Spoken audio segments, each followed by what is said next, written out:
Had to do it. Final score, the Redskins 27 and the Bears 13. Right now, let's go down to the field to Irv Cross. Irv?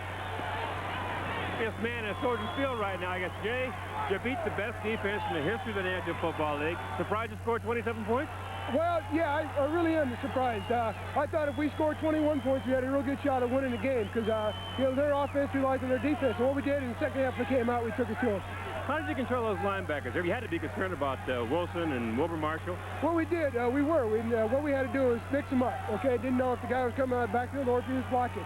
And we did that. We had George stuffing up in there. We brought Kelvin in, let him come out sometimes, let him block sometimes, kept him off guard. They weren't really sure what we were doing. Well, I tell you had Art Munton going. He threw 2 touchdown passes to him. Did you feel like you had a physical mismatch out there? Well, we thought that our receivers, if we got a one-on-one, they couldn't cover them. The big thing for us was pass blocking. When we got a chance to pass block them, we thought we could throw the football on them. That's what we did. All right, Jay, congratulations. You know what? This is the first wild card team to win, to go into the conference championship. The National Football Conference, the Dallas Cowboys did it in 1972. You know that? Well, we hope to win one more and see what happens. Congratulations, Jay. Let's go to the Dick and Dan.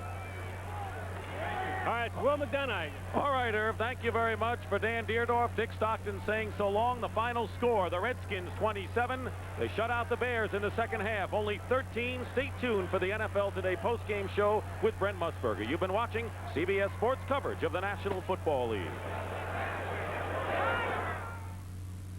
When you start something good, everyone wants a piece of it.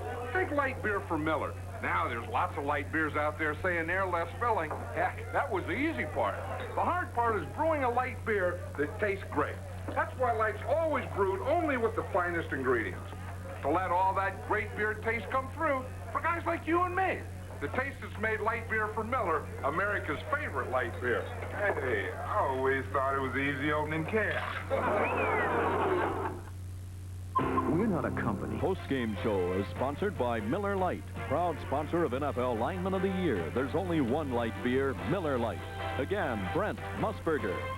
A shocker in Soldier Field. The Bear defense gives up 27. Middle linebacker Mike Singletary is standing by with Will McDonough. Let's go to Will. Thanks, Brent. Mike, has any team in recent years played as well as Washington did against your defense today? We played against some good teams, but I think they really executed well today. Seems like they had a great game plan. They didn't let you get to Schrader too quickly. He took short drops through the outside, and they were especially good running the ball. I think, they really did a good job. They came off the ball well, and they caught us in some really good defenses, and they really had a good scheme as far as blocking was concerned. Mike, thanks very much for coming under such tough circumstances. Coming up on SportsCenter, there'll be a new champion of the NFL crowned later in the month in Pasadena. The Redskins saw to that in Chicago. The Browns and Jets worked double overtime before Cleveland could cap a new Cardiac Kids performance. Everybody, welcome to the ESPN SportsCenter. I'm Chris Berman along with John Soners. And, well, we now know how good the Pittsburgh Steelers were, the teams that won back-to-back Super Bowls, because the Chicago Bears certainly can tell you how good the Steelers were. They're not going back to the bowl. Either that or we know just how bad the Chicago Bears schedule was this year. One of those two. Should have had a little rougher earlier than that. At Soldier Field in Chicago, the Bears were gunning to join the Green Bay Packers, Miami Dolphins, and Pittsburgh Steelers as the only teams to win back-to-back Super Bowls. But there are those who will argue this is not the same Bears team that won a year ago.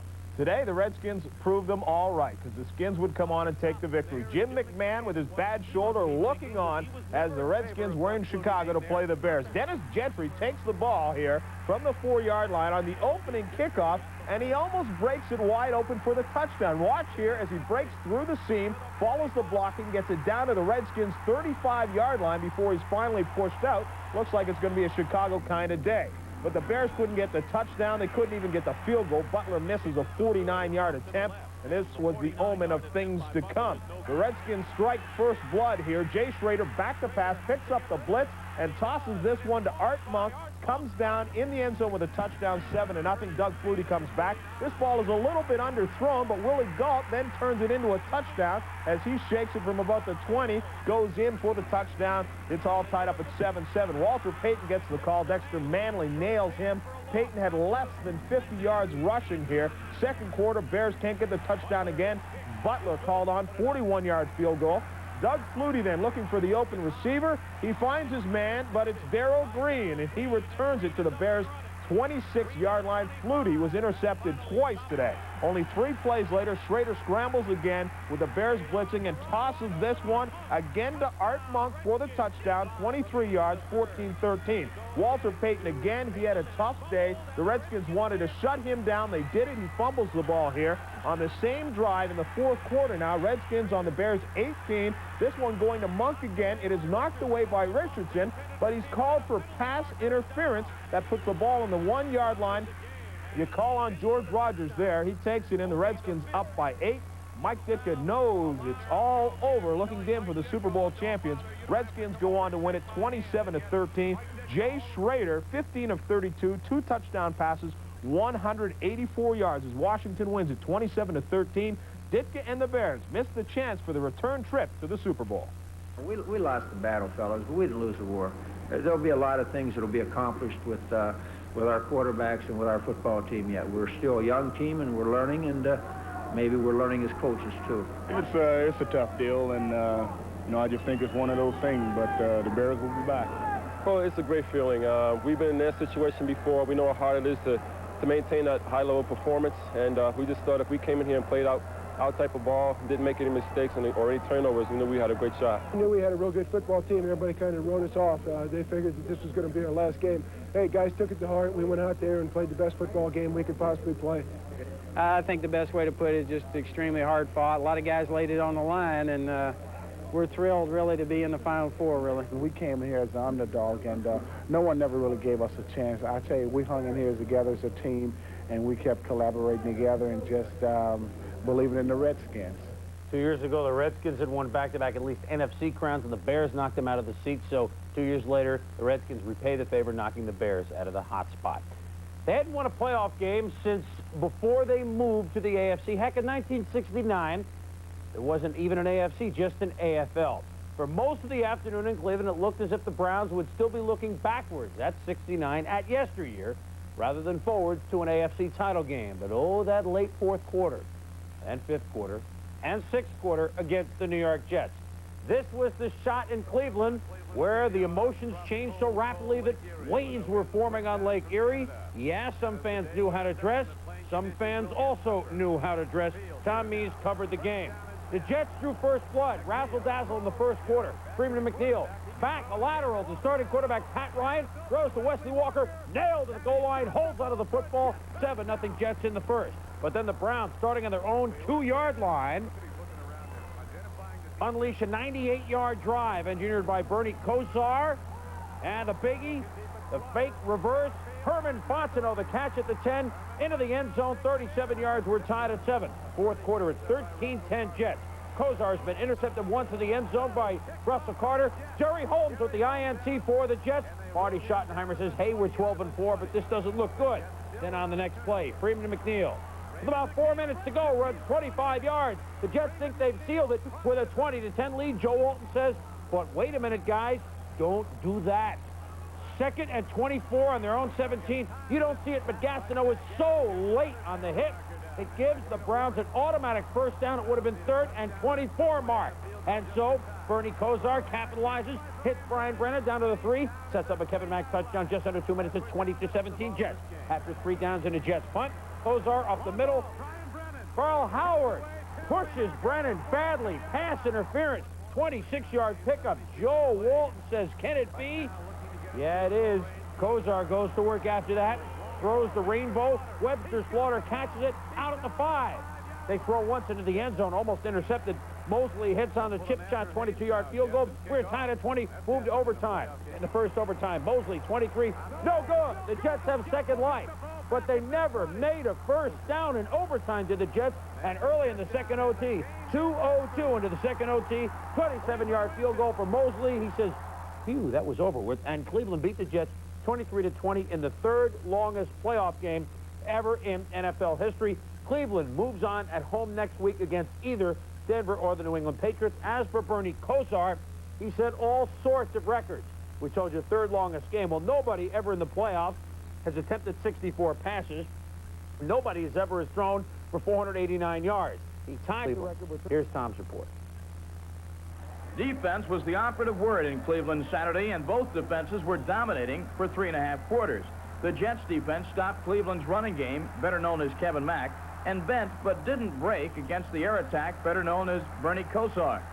The Browns defense shut down everything the Jets did, with the exception of a Pat Ryan to Wesley Walker flea flicker bomb.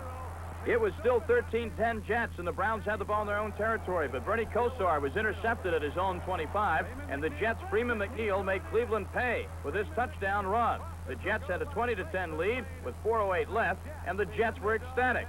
Meanwhile, some of the fans were leaving, and the Browns, well, the Browns could have given up, but they didn't. 4 minutes left in the game. It really looked kind of bleak there, but Bernie Kosar got his act together, and he played probably one of the finest 2.5 quarters that I've seen him play in a long time. We knew what we had to do, and that's all we talked about. You know, it's getting back out there, getting the ball back for offense, and we did it. It's that kind of spirit that enabled the Browns to tie the game in the last 4:08 with a Kevin Mack touchdown run and a Mark Mosley last-second field goal. At last, the Cleveland offense had said thank you to the defense. Defensively, we've been playing well all day, and we knew earlier that they were not on track, and see what we were going to do, regardless of how long it took for them to get on track, we were going to continue to play hard and give the ball to them, and eventually they got the job done. The offensive line, Bernie, and the receivers was frustrating the Jets. We kept pointing on. We didn't stop, and we didn't give up like maybe they thought we were. You know, we kept fighting, and I believe, not only in my mind, the offensive line, the receivers, and in Bernie's mind, that we knew we could pull it off. All we need was that one catch, that one good run, and things is going to be in a positive aspect. In the first overtime, the Jets offense was grounded by a tenacious Cleveland dog defense, while the Jet defense was losing the battle of field position, and soon they would lose the war. Cleveland, which lived by the pass all day, won the game on the ground in a drive using Kevin Mack no less than 6 times. The Browns pounded their way to a win in the second overtime. The infantry had done what the Air Force could not. There comes a point in the game when you realize that things aren't just going to happen on their own. And maybe we got to that point, and we realized that we got to make it happen. You know, there's no tomorrow, and I, for one, was just coming off the ball like I've never come off before. So there was no tomorrow. We had to get it done. Kevin Mack also gave Mark Mosley, who had missed 3 previous field goals, a chance to shed the goat horns for a hero's crown. Your one play, you're 1.2 tenths of a second away from either being a hero or a heel. And today I was very close to being the latter, but I ended up being the hero. It was a horrible 4 hours. I mean, you know, when we were winning, it's great, but, you know, it's all over. We lost, and I really, you know, would rather not even talk about it. So one of the longest NFL playoff games in history, with one of the strangest comebacks in history, Bernie Kosar and the Cleveland Browns came from nowhere to advance to the AFC Championship game. And they'll be right back here next weekend to try and win their way to the Super Bowl. Reporting from Municipal Stadium in Cleveland, I'm Tom Mees, ESPN.